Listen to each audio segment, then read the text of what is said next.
Greetings, ladies and gents, and welcome to today's edition of Re414, where I take old stories I've narrated and update them to modern audio standards. This particular story is called The Human Phoenix, written by Captain Capslock. A phoenix, ancient Greek, phoenix, is a long-lived bird that cyclically regenerates or is otherwise born again. Associated with the sun, a phoenix obtains new life by arising from the ashes of its predecessor. And from the ashes, Armageddon came to us by way of angels. At least, that's what their name translated to. The Arakian, a living contradiction. The name derived from their own religious texts, referring to themselves as angels. They felt, as one of the first species to the galactic stage, that their presence within the Milky Way was an act of divinity itself. And as it always goes, they believe themselves to be the messengers of divinity, and end up being messengers of hell. The other races did not object, for they could not object. The will of the Arakian is the way. Without any warning, and within the first decade of our first contact, we were attacked. The Arakian gave us no chance, no conditions for surrender, gave no option but death. Our fledgling Space Force was no match against the millennia of technological progress, and the Arakian quickly silenced any resistance in low Earth orbit. Then the rains began. An estimated 10,000 orbital drop missiles fell onto the Earth within a period of 1 hour, some nuclear, and then it was done. With that task at hand finished, the Arakian departed the sector, and were never seen in soul space again. The end. There is no happy conclusion to the story. We lost. The attack turned our planet into a sphere of ash and tainted water. Humanity is extinct, and for decades the Earth is a silent tomb. Yet, silent as it is, the world still spins. Our ball of ash still orbits its home star, and the changes in temperature and seasons still generate wind. Somewhere, after an unspecified period of time, the wind swept up the ash coatings and revealed the solar array. Beneath those arrays is an underground bunker, with rows upon rows of power storage. Deeper still, deep within the tainted earth, creatures lurk. The creatures are beings of pure intent, single-minded, with single purpose. Every creature has lost everything and every one it holds dear, taken away in a savage moment of apathy. Every creature has memories of windswept plains, green hills, and playing with its young, of its meals and conversation shared with others.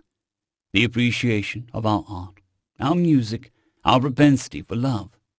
These memories, pure in their nature, are an unlimited source of hatred for all the creatures. Every recollection leads them through a series of emotions ending in rage, always rage. The solar arrays come online, and the creatures have the power to do what they have planned for decades. Underground, in their desperate lair, they turn the blades to themselves, removing flesh and bone, replacing them with metal and wire. Drones emerge from the earth, seeking any and all Arakian technology that may have been abandoned in the genocide. And they work, and they rip, and they tear, and they replace. Many suffer, many die, but there are no regrets as the work continues. The work is everything, one intent, single-minded, with a single purpose. 100 years passes, and the world still spins as a grey sphere of ruin.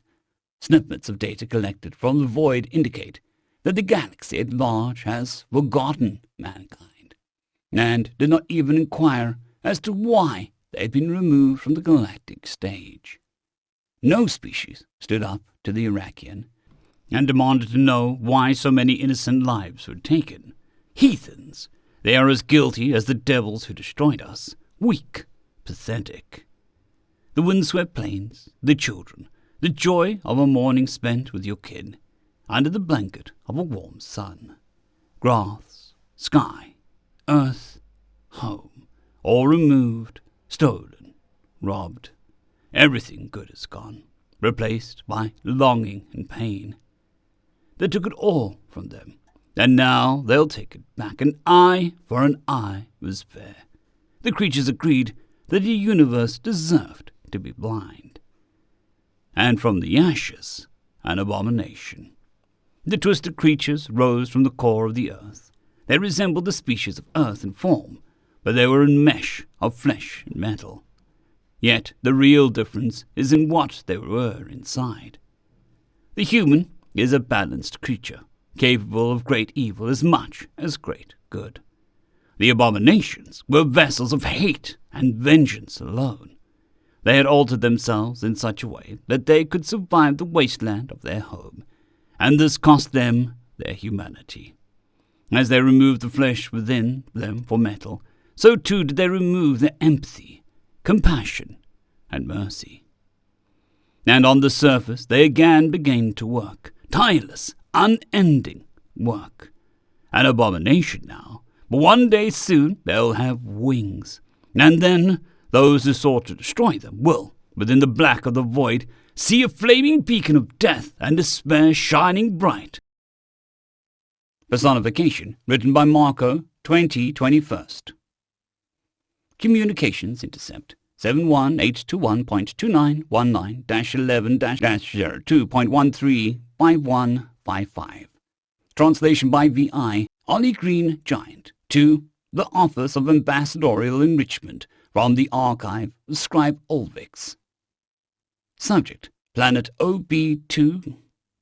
Subject, Planet O2b-181 degrees, minus 15.3, D12 CCF, Earth.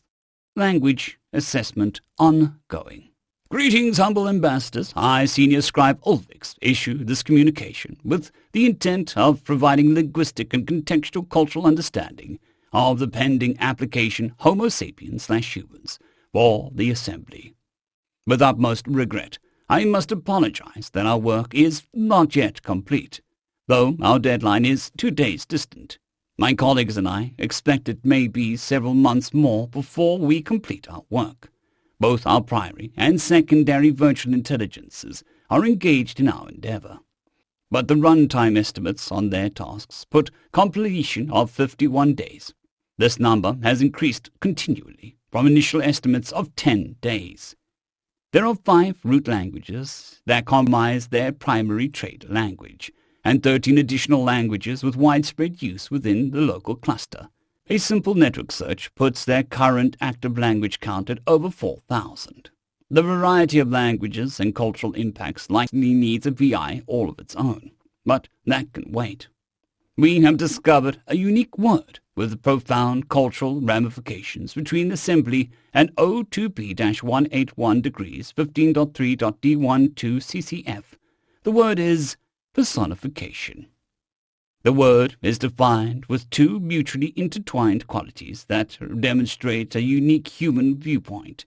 Their network displayed a definition in its entirety. Noun, personification, the attribution of a personal nature or human characteristics to something non-human, or the representation of an abstract quality in human form, a figure intended to represent an abstract quality. In short, humans can view any non-living object, non-sapient creature or abstract entity as a sapient human, like analog if they so choose. In an effort to define the cultural impact and ramifications of this unique concept, I've begun the process of cataloging examples. The number and variety of its uses demonstrates a fundamental difference in their experience. Common uses include naming any mechanical vessel that carries a human regularly. This ranges from FTL-capable vessels to something as small as an atmospheric speed car. Naming non-sapient robotic assistants. Naming personal computers that have a text-to-voice function and attributing them with a will of their own. And considering their pets, broadly domesticated animals that act as companions that share their living space, parts of their family whose value may be placed as high as their own offspring. Uncommon uses include reverence for a weapon's personal use in history, a document embodying immutable will, and the phrase variable has a life of its own. Of these examples, though, I'm sure there are more to discover. The one that I'm most troubled by is their cultural ability to embody an abstract into something equivalent to themselves. Notably, I have discovered their tendency to attribute sapience and motivation to the end of biological function. The cultural implication, personifying death, is the willingness to fight against it. For them, it is both an accepted, unavoidable biological terminus as well as a force one must oppose when recognized. When they consider death as a powerful opponent, they have opposed it in a number of ways, temporarily outrunning it, hiding from it, by trading one's life to save many, by taking risks or playing games, especially when they judge inaction to possess the same consequences as failure, by spitting in his eye in a willful defiance of the accepted inevitable, and if their histories are even remotely accurate, they have quantifiable successes. In addition, their cultural ideology and ability to personify death allows them to assume its qualities for themselves, to wear such a concept like a mantle, to become that which inevitably ends biological functions for a specific purpose. My thoughts in this research have developed further into a more thorough understanding of the word in their lexicon, dehumanize, verb to deprive of positive human qualities. I reason that this word is meant to embody the opposite of personification, to redefine that which is clearly possesses sapience into a category that does not. The consequences of this ability are beyond my scope as senior scribe. I advise both Senate and Office of Ambassadorial Enrichment to devote additional resources into studying this applicant species, Homo sapiens/humans, and to extend the probationary contact period for an indefinite duration until a more complete study can be completed. For the benefit of the Senate, Senior Scribe Ulvix. End transmission. VI Jolly Green Giant Addendum. Ambassadors take great care when dealing with the senatorial representatives for the Orion Assembly. They have touched upon a philosophical discussion of the other and how it shaped both your and our intelligence. If they possess the ability to wage war without need to create an other, then we should tread carefully. I do not possess enough data on their cultures to draw further conclusions. I similarly recommend that we delay admittance into their assembly until further research can be conducted. Also, despite irrefutable evidence of how cute Mittens is, do not introduce her at the next meeting as you had planned. They will not understand her value. End of story.